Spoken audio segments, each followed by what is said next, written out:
હું Rajkot ward number 13 ની પૂર્વ કોર્પોરેટર જાગૃતિબેન ડાંગર. જ્યારે હું એક પૂર્વ કોર્પોરેટર હોય ત્યારે આ વિસ્તારના લોકો મારાથી ખૂબ વાકેફ હોય અને એને મને રજૂઆત કરેલી બેને આજે અમને પાણી નથી આપ્યું.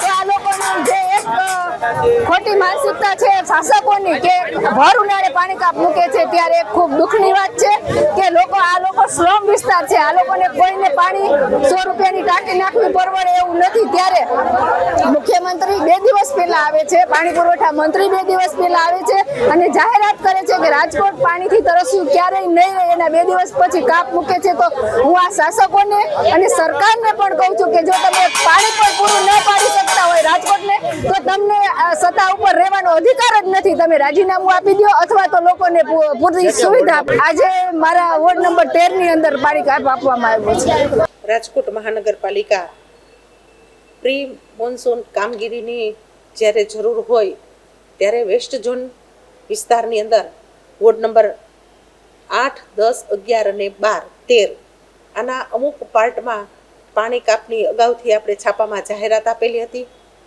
કેમ કે પુનિતનગરના જે પમ્પિંગ સ્ટેશન છે ત્યાં સફાઈની કામગીરીની જરૂરિયાત હોય, જેના લીધે પાણી ડોળું આવતું હતું.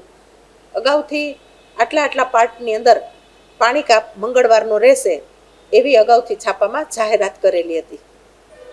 અને ઓમે સ્વાભાવિકપણે ઉનાળાની ઋતુની અંદર ગરમી હોવાના લીધે પાણીના તળ છે એ પણ સુકાઈ જતા હોય છે. ત્યારે વધારે પડતું આપણે પાણી ન વાપરીએ, જેટલી જરૂર છે એટલું પાણી આપણે ચોક્કસ વાપરવું જોઈએ.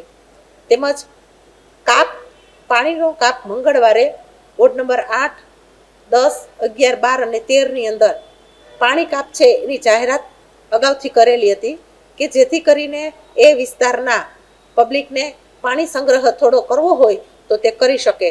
એટલે અગાઉથી જાહેરાત કરી પછી પાણી કાપ રાખેલ હતો. પાણી એ કુદરતી સંપત્તિ છે. પહેલાંના વખતની અંદર બંબા દ્વારા પાણી ભરવામાં આવતું ત્યારે આ જ રાજકોટ હતું. રાજકોટનો વિસ્તાર જ્યારે વધતો જતો હોય, પ્રાથમિક જરૂરિયાત પાણીની પહેલાં હોતી હોય છે.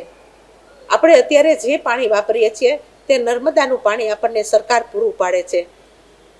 વિરોધ થયો સ્વાભાવિક છે, પણ અગાઉથી આપણે જાહેરાત કરેલી હતી કે મંગળવારે આટલા પાર્ટની અંદર પાણી વિતરણ બંધ રહેશે.